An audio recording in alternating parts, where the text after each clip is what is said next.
My dear brothers and sisters, in life, when we receive privilege, we have responsibility. And so when you don't live a very responsible life, the privilege that is given to you is sometimes forfeited.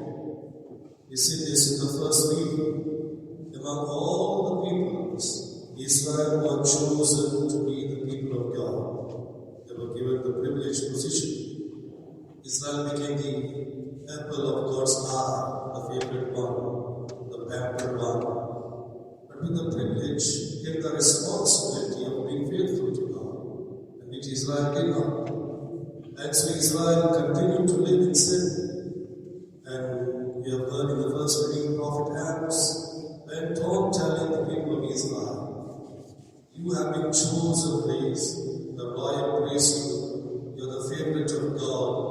Given a special privilege, live a very responsible life and be faithful to God.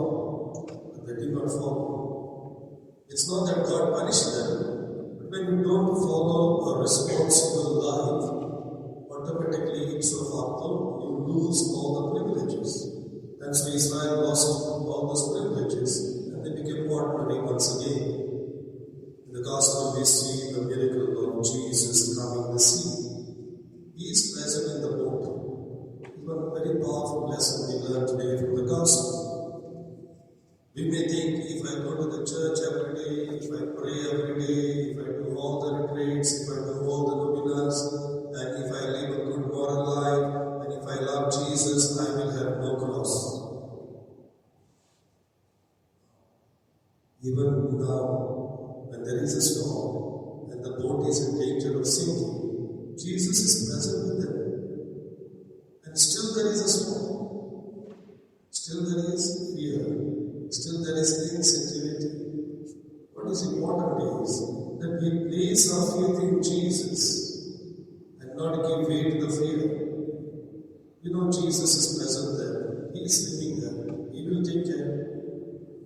So even though we may have the presence of Jesus, the storms will always be around us. That's why we are humans, and we are supposed to experience all the storms of life. We are not angels, those who have been in heaven.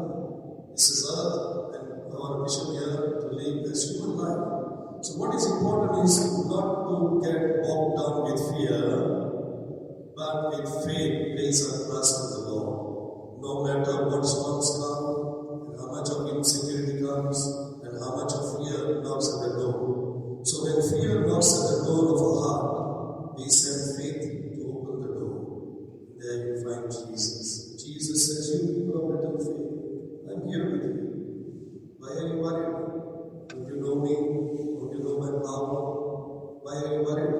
Why do you get frightened again and again? Have faith in me, have trust in me. So we need this gift of faith. Let's pray in this Mass that we have the